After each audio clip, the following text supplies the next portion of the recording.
निकाय चुनाव का आरक्षण तय, 188 सीटें अनारक्षित, 121 आरक्षित। लॉटरी से बदला सियासी गणित।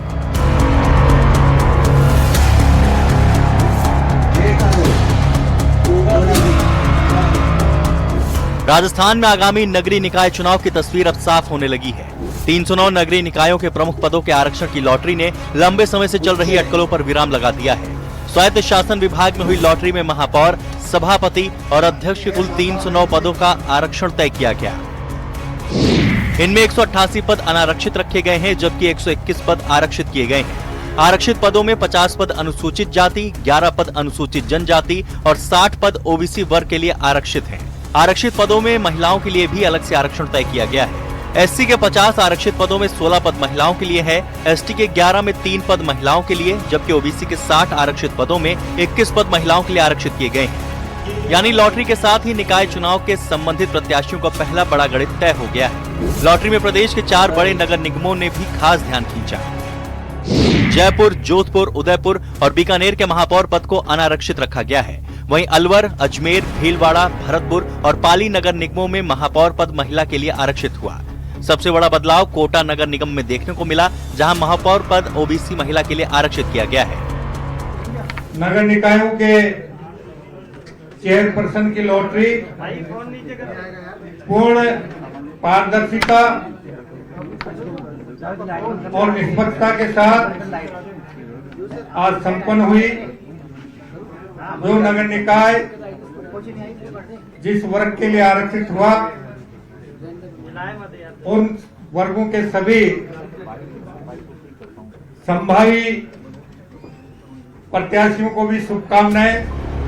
अब जानते हैं निकाय पंचायती राज चुनाव में सीटें आरक्षित होने का मतलब क्या है। अनारक्षित ओपन सीट यानी सामान्य वर्ग के अलावा किसी भी वर्ग का प्रत्याशी बन सकता है। अनारक्षित महिला सीट यानी सामान्य के अलावा किसी भी वर्ग की महिला प्रत्याशी बन सकती है। ओबीसी ओपन, ओबीसी वर्ग से पुरुष या महिला कोई भी प्रत्याशी बन सकता है। ओबीसी महिला, इन सीटों पर सिर्फ ओबीसी महिलाएं ही दावेदारी कर सकती हैं। एससी ओपन, अनुसूचित जाति से पुरुष या महिला कोई भी प्रत्याशी बन सकता है। एससी महिला, ऐसी सीटों पर अनुसूचित जाति की ही महिला प्रत्याशी बन सकती है। एसटी ओपन, अनुसूचित जनजाति से पुरुष या महिला कोई भी प्रत्याशी बन सकता है। एसटी महिला, अनुसूचित जनजाति की ही महिला को प्रत्याशी बनाया जा सकता है। जातिगत जनगणना से भी ये कतरा रहे थे और इसीलिए कतरा रहे थे कि इनके मन में बेईमानी है। ये लोग बाग एससी, एसटी, ओबीसी के साथ में अन्याय करना चाहते हैं और ये राजस्थान में जो शुरुआत इन्होंने की है, ग्रामीण क्षेत्र में एक जिले में एक जिला परिषद है और उसमें जितनी पंचायत समिति हैं उनकी पॉपुलेशन बराबर आनी चाहिए, एक का भी फर्क नहीं आना चाहिए। उनमें काफ़ी अंतर है।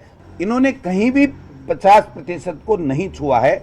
ये सबसे महत्वपूर्ण जो बात है वो मैं कहना चाहता हूँ तीनों कैटेगरी के अंदर। निकाय प्रमुखों के आरक्षण की लॉटरी के बाद अब निगाहें वार्ड आरक्षण पर है, क्योंकि महापौर, सभापति और अध्यक्ष के बाद पार्षद पद के दावेदारों का भविष्य भी वार्ड आरक्षण से तय होगा।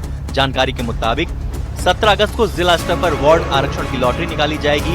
इसके लिए स्वायत्त शासन विभाग ने सभी जिला कलेक्टरों को अधिकृत किया है। यानी 17 अगस्त के बाद ये भी साफ हो जाएगा कि किस वार्ड में किस वर्ग के उम्मीदवार चुनाव लड़ सकेंगे। वार्ड आरक्षण की लॉटरी के साथ ही स्थानीय निकाय चुनाव की तस्वीर और ज्यादा स्पष्ट हो जाएगी। राजनीतिक दल अब संभावित प्रत्याशियों के नामों पर मंथन तेज करेंगे। कहीं पुराने दावेदारों को टिकट की उम्मीद होगी, तो कहीं आरक्षण के चलते नए चेहरे सियासी मैदान में उतरेंगे। Bureau report, news 18।